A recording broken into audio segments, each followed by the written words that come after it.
முதலாவது கேள்வி, துல்ஹஜ் பிறை பிறந்து விட்டால் உதஹியா கொடுக்க நாடுபவர் தன்னுடைய உடம்பின் முடிகளை களைய வேண்டாம், நகத்தை வெட்ட வேண்டாம் என்று ஹதீஸில் வந்துள்ளது. இப்போது ஹாஜிகள் மக்காவில் இருக்கிறாங்க, ஹஜ்ஜுக்கு போயிருக்கிறாங்க. இவங்க துல்ஹஜ் பிறை பிறந்த பிறகு உம்ரா செய்ய நாடினால் உம்ராவை முடிக்கும் போது மொட்டை அடிக்க வேண்டியது வருமே, அது கூடுமான்னு கேட்டிருக்கிறாங்க. ஒன்று. இரண்டாவது, துல்ஹஜ் பிறை 1லிருந்து 9 வரைக்கும் நோன்பு வைக்கிறது சுன்னத்தாச்சே, இது ஹாஜிகளுக்கு பொருந்துமா என்பது 2 கேள்வி. இந்த கேள்விகளுக்கு நான் பதில் சொல்றதுக்கு முன்னால ஒரு விஷயத்தை நான் விளக்கி கொள்றேன். பொதுவாக நமது ஊரில் இந்த ஹஜ்ஜு பெருநாள் நேரத்தில் நாம் கொடுக்குற குர்பானி இதை உலஹியான்னு சொல்லுவாங்க. இந்த உலஹியா ஹனஃபி மதுஹபில் வாஜிபு, மற்ற மதுஹபில் சுன்னத். இது உலஹியான்னு இதற்கு பெயர். ஹஜ்ஜில் போய் ஹாஜிகள் கொடுக்குறாங்களே, அது உலஹியா கிடையாது. இது ரொம்ப பேர் விளங்குறதே இல்லை. அது உலஹியா இல்லை. அது எல்லா இமாம்கள்ட்டையும் வாஜிபு, புரிந்து கொள்ளணும். எல்லா இமாம்கள்ட்டையும் வாஜிபு. அது உலஹியா கிடையாது. அது பெரும்பாலானவர்கள் தமத்து முறையில் தான் ஹஜ்ஜு செய்கிறோம். ஹஜ்ஜு 3 விதங்களில் செய்யப்படுது. நேராக மக்கா போய் முதல்ல உம்ராவை முடிச்சுட்டு அப்புறம் துல்ஹஜ் பிறந்ததும் ஹஜ்ஜுக்கு எஹ்ராம் கட்டிட்டு ஹஜ்ஜை முடிக்கிறோமே, இந்த முறைக்கு பேர் தமத்துவம். இந்த தமத்துவ முறையில் ஹஜ்ஜு செஞ்சாலும் இன்னொரு முறை இருக்கு, கிரான் முறை. இந்த 2 முறையில் ஹஜ்ஜு செஞ்சா அவர் இந்த ஹஜ்ஜு செய்ததற்காக வேண்டி ஒரு பலிப்பராணி கொடுக்க வேண்டும். அதற்கு அசல்ல தம் என்றும் சொல்லுவாங்க, ஹதி என்றும் சொல்லுவாங்க. இதான் அது உலஹியா இல்லை. நம்ம இங்க கொடுக்கறதுக்கு பேர் உலஹியா. உலஹியானா இதான் அசல்ல குர்பானி. ஹஜ்ஜில் கொடுக்கறதையும் குர்பானின்னு சொல்லி பழகிட்டோம். இங்க கொடுக்குற உலஹியா அது கிடையாது. அது இந்த தமத்து ஹஜ்ஜுக்காக நீங்கள் கொடுப்பது. அது எல்லா இமாம்கள்ட்டையும் வாஜிப். இந்த ஊர்ல கொடுக்குறோமே உலஹியா, அது ஹனஃபி மதுஹபில் தான் வாஜிப், மற்ற இமாம்கள்ட்ட சுன்னத். இதுல இருந்தே நீங்க விளங்கிக்கலாம். நான் இதை எதுக்காக இங்க சொல்லி காட்டுறேன்னா, இவங்கள்ட்ட வாஜிபு, இவங்கள்ட்ட சுன்னத்து, இதுல இருந்தே நீங்க விளங்கிக்கலாம். இந்த 2ம் வேற. ஹஜ்ஜில் அங்கே நீங்கள் கொடுப்பது வேறு, இங்கே நீங்கள் கொடுப்பது வேறு.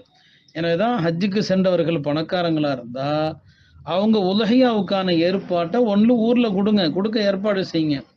அல்லது அங்கேயே கூட உலஹியாவுக்கு தனியா நீங்க பணம் கட்டி கொடுங்க. நீங்க இப்போது கொடுப்பது என்பது ஹதி, தம் என்பது அதற்கு பெயர். இதை நீங்க புரிந்து கொள்ளுங்க. 1. 2வது, உலஹியா கொடுக்க நாடுபவர்களுக்கு தான் தலைமுடியை எடுக்கக்கூடாது, நகத்தை வெட்டக்கூடாதுங்கிறது. நான் முதல்ல இப்பவே விளக்கிட்டேன் உங்களுக்கு. ஹஜ்ஜில் நீங்க கொடுப்பது உலஹியா அல்ல. இதை நீங்க புரிந்து கொள்ளணும். அங்க கொடுக்குற நீங்க தமு கொடுக்குறீங்க, ஹதி கொடுக்குறீங்க. இதை நீங்க விளங்கிங்க. பெரும்பாலான ஹாஜிகள் உலஹியா கொடுக்கறது இல்லை. எனவே துல்ஹஜ் பிறை பிறந்தால் முடி வெட்டக்கூடாது, நகை வெட்டக்கூடாதுங்கிறதுல அவங்க வர்றதில்லை. ஏன்னா அவங்க கொடுக்கறது உலஹியா அல்ல. சரி, ஒருவேளை அவர் உலஹியாவும் கொடுக்கிறார் என்று வைத்து கொண்டால், உலஹியாவும் அவர் கொடுக்கிறார், ஹஜ்ஜுக்கு போனவர் உலஹியாவும் கொடுக்கிறார், தமத்து ஹஜ்ஜுக்காக தனியா ஒரு குர்பானியும் கொடுக்கிறாருன்னு வச்சுக்கோங்க. இப்போ அவர் பிறை பிறந்த பிறகு முடி வெட்டலாமா, நகை வெட்டலாமா என்றால், ஒரு விஷயத்துல எல்லா இமாம்களும் ஒன்றுபடுறாங்க. இவர் உம்ரா செஞ்சா உம்ராவிலிருந்து வெளியேறுவதற்காக மொட்டை அடிக்கலாம், அது தப்பில்லை. உம்ரா செஞ்சா உம்ராவை முடிக்கிறதுக்கு மொட்டை அடிக்கலாம், அது தவறில்லை. நன்றாக புரிந்து கொள்ளுங்கள். உம்ரா செய்யாம அவர் சும்மா நகத்தையும் முடிய வெட்டலாமா? இதுல 2 விதமான கருத்து இருக்கு. இப்ப ஹாஜிகள் துல் ஹஜ் பிற 7ல் ஹஜ்ஜுக்கு எஹ்ராம் தரிப்பாங்க. அப்ப அந்த எஹ்ராமுக்கு முன்னால குளிக்கணும், நகத்தை வெட்டணும், முடிய வெட்டணுங்கிற சுன்னத்து இருக்குது. இப்போ துல்ஹஜ் பிற பிறந்தா நகை முடிய வெட்டக்கூடாது என்கிற அந்த வழிமுறையை பார்ப்பதா, எஹ்ராமுக்கு முன்னால நகத்தை வெட்டணும், முடிய வெட்டணுங்கிற அந்த வழிமுறையை பார்ப்பதா? இதுல உலமாக்கள்கிட்ட 2 விதமான அபிப்பிராயம் இருக்குது.